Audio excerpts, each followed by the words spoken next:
O som gutural da serra elétrica rasga a quietude da floresta, um presságio metálico que ecoa pelas árvores centenárias da Amazônia. Homens, com o suor escorrendo por seus rostos marcados pelo sol e pela poeira, derrubam árvores com a fúria de quem disputa um prêmio.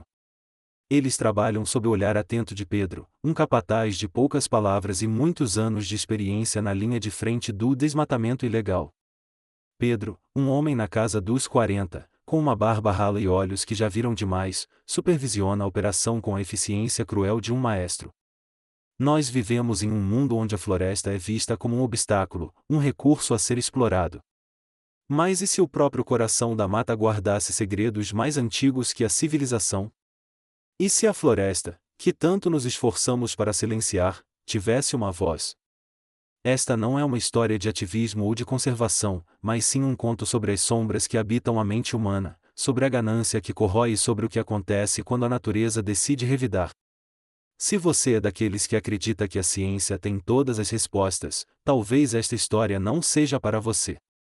Mas se você ousa questionar a realidade e se permite mergulhar no inexplicável, então prepare-se. Esta é a lenda da Floresta Sussurrante, um lugar onde o passado e o futuro se entrelaçam em um aviso sombrio. Pedro ajusta o chapéu de palha, protegendo-se do sol impiedoso que mal penetra a densa folhagem. Ele está em uma área remota da Amazônia brasileira, uma região cobiçada por madeireiros e grileiros. O trabalho era simples: derrubar, transportar e vender. Mas, nos últimos dias, uma sensação de desconforto vinha se instalando no acampamento. Sons estranhos à noite, sussurros no vento, e a constante impressão de que não estavam sozinhos. A equipe de Pedro, composta por homens acostumados à dureza da vida na floresta, começava a mostrar sinais de nervosismo. José, um jovem recém-chegado do sul, já falava abertamente em ir embora, algo impensável para um trabalhador tão novo. Capataz, ele disse, a voz embargada, a gente não devia estar aqui. Essa floresta tem um jeito de olhar pra gente. Pedro o repreendeu com um olhar duro: besteira de moleque, José. É só o mato. Não tem nada aqui além de árvore pra cair. Mas a verdade é que até Pedro sentia algo diferente. Havia uma tensão no ar que ia além do perigo de um galho caindo ou de uma cobra. Na noite anterior, enquanto todos dormiam, ele jurou ter ouvido uma melodia, um canto suave e distante que parecia vir de dentro da mata. Não era uma melodia humana, e sim algo mais antigo, mais primal, que lhe gelou a espinha. No dia seguinte, a primeira árvore grande que derrubaram, um angelim vermelho colossal, caiu com um estrondo que fez a terra tremer. Mas em vez do som seco e oco de madeira caindo, houve algo mais. Um gemido. Um gemido longo e profundo que ressoou pela floresta, como se a própria árvore estivesse viva e sentindo dor. Os homens pararam, as serras elétricas silenciaram, e todos se entreolharam, pálidos. O que foi isso? Perguntou um dos trabalhadores, a voz rouca. Pedro, tentando disfarçar o próprio medo, respondeu: é o vento, seus tolos. O vento na copa das árvores. Mas ninguém acreditou nele. À medida que mais árvores caíam, os incidentes se tornavam mais frequentes e mais perturbadores. Ferramentas desapareciam e reapareciam em lugares estranhos. Marcas inexplicáveis surgiam nas peles dos homens, pequenos arranhões que pareciam garras, mas que não correspondiam a nenhum animal conhecido. E os sussurros, os sussurros.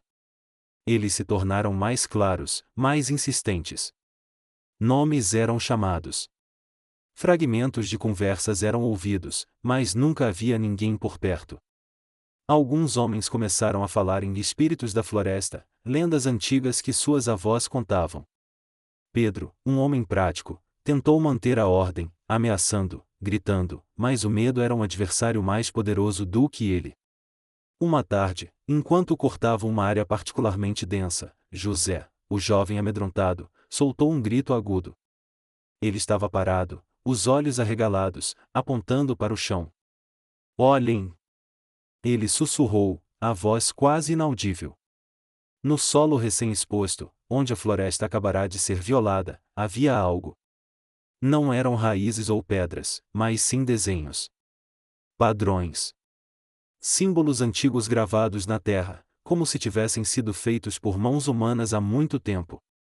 Pedro se aproximou, sua expressão endurecida. Os símbolos eram estranhos, uma mistura de espirais, linhas e pontos, que pareciam se mover e mudar à medida que ele os observava. Ele sentiu um arrepio na espinha. Alguém fez isso, ele disse, tentando soar confiante. Algum índio velho ou um caçador. Mas no fundo, ele sabia que não era o caso. Os desenhos pareciam brotar da própria terra, como se a floresta estivesse revelando uma parte de si mesma que nunca deveria ter sido perturbada. Um dos homens, um índio local chamado Caíque, que havia sido contratado por sua familiaridade com a região, ajoelhou-se e tocou os símbolos com reverência. Essas são as marcas dos ancestrais, ele disse, sua voz baixa e cheia de um terror antigo. Eles estão avisando. Essa terra é sagrada. Vocês não deviam estar aqui. Caíque havia se mantido calado durante todo o tempo, observando os homens com uma mistura de curiosidade e tristeza. Agora, ele não podia mais ignorar. Pedro zombou, superstição, Caíque. Somos homens modernos. Não acreditamos em histórias de velhas. Mas Caíque balançou a cabeça, não são histórias, capataz. São memórias. Essa floresta, ela se lembra. Ele olhou para Pedro com uma expressão grave. As árvores são os ossos, a terra é a carne, e o vento é a voz. E a voz está falando. Está dizendo que vocês perturbaram o sono dos antigos. Naquela noite, a chuva caiu torrencialmente, lavando os desenhos da terra, mas não as memórias do que tinham visto. O acampamento estava em silêncio, exceto pelo som da chuva batendo na lona. Ninguém conseguia dormir. O medo era palpável, denso como a névoa que subia da floresta. O ponto de virada veio no dia seguinte. Eles encontraram um rio que havia secado completamente. O leito estava rachado, e os peixes mortos se acumulavam nas margens. Mas o mais estranho era a forma como a água havia desaparecido. Não parecia uma seca natural, mas sim como se o rio tivesse sido drenado, sugado para dentro da terra. E então, os sussurros se tornaram vozes. Vozes de crianças. Cantando. Em uma língua que ninguém entendia, mas que ressoava com uma dor antiga. As vozes pareciam vir de todas as direções, do ar, das árvores, do chão. Elas envolviam os homens, apertando-os em um abraço invisível de medo. Os homens se desesperaram. Gritaram, correram, tentaram fugir, mas as vozes os seguiam, os perseguiam, os atormentavam. José foi o primeiro a quebrar. Ele caiu de joelhos, as mãos sobre as orelhas, gritando: parem! Parem! Ele se virou para Pedro, os olhos enlouquecidos: eles sabem. Sabem o que a gente fez. A floresta sabe. Pedro tentou segurá-lo, mas José se debatia como um animal encurralado. Não tem saída, capataz. Não tem saída. Então, José se levantou e correu para dentro da mata, sem rumo, sem direção, apenas fugindo das vozes que só ele parecia ouvir com tanta clareza. Pedro tentou alcançá-lo, gritando seu nome, mas era tarde demais. José desapareceu na densidade da floresta, e o som de seus gritos se perdeu entre os sussurros. Caíque se aproximou de Pedro, sua expressão sombria. Eles não querem apenas assustar, ele disse, eles querem que vocês paguem. A floresta se lembra de tudo. De cada árvore caída, de cada vida interrompida. Pedro, exausto e assustado, olhou para Caíque. O que você quer dizer? Pagar como? Caíque apontou para a clareira onde haviam derrubado as árvores. Aquelas árvores eram os guardiões.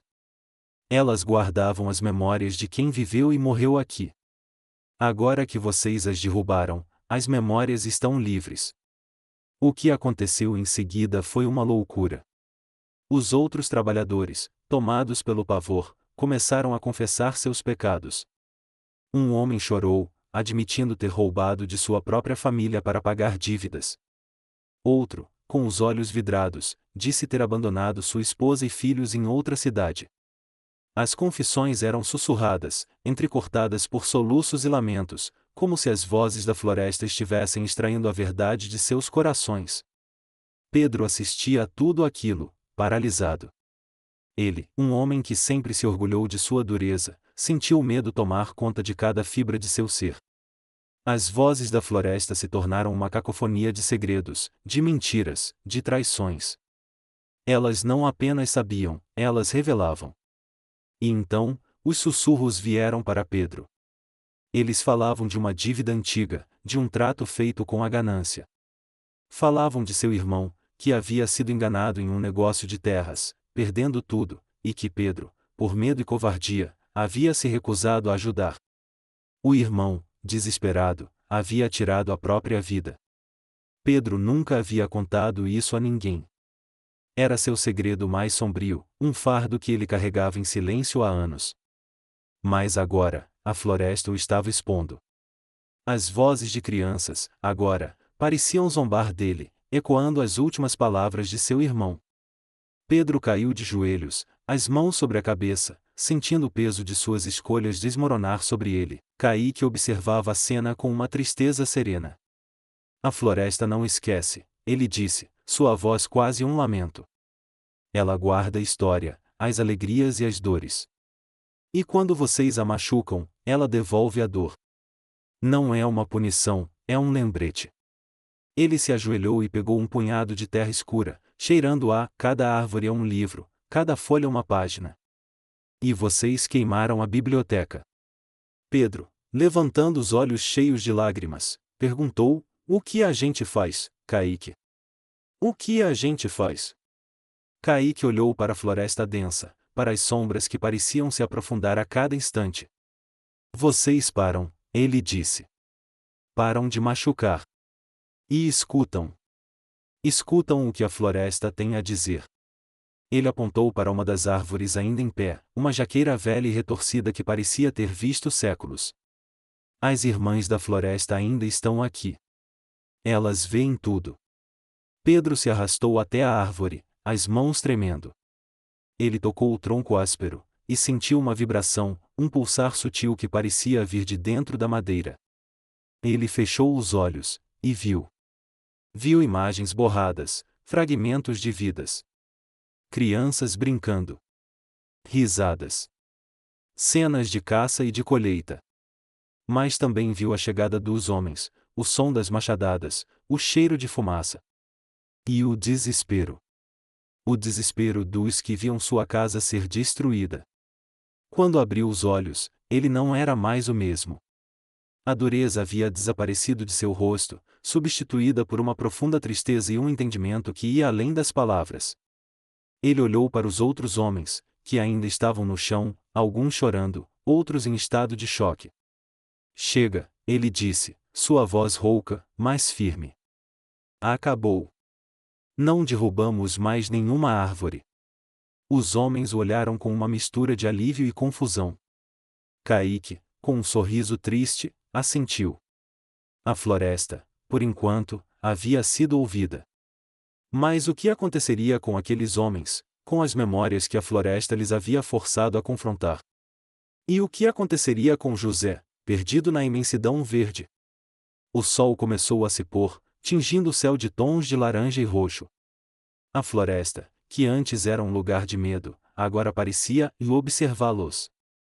Não com hostilidade, mas com uma sabedoria antiga, uma paciência infinita. Pedro se levantou e olhou para o horizonte, para a linha infinita de árvores que se estendia até onde a vista alcançava. Ele sabia que a floresta não o esqueceria. E ele, Pedro, também não o esqueceria. Ele havia visto a verdade. A verdade de que a natureza tem uma voz. E que, às vezes, é uma voz que sussurra segredos que nenhum homem está pronto para ouvir. Este canal não é para todos, apenas para aqueles que ousam confrontar mistérios que desafiam nossa compreensão da própria realidade. Antes de nos aprofundarmos nos mistérios da floresta sussurrante, certifique-se de que está inscrito, porque estamos prestes a desvendar detalhes que a maioria dos historiadores se recusa a discutir. E diga-nos nos comentários, de que estado você está ouvindo? Porque o que aconteceu na Amazônia pode ter acontecido mais perto da sua casa do que você imagina. A história começa não com o sobrenatural, mas com algo muito mais inquietante e a possibilidade de que algumas mentes humanas possam acessar informações de maneiras que a ciência ainda não consegue compreender.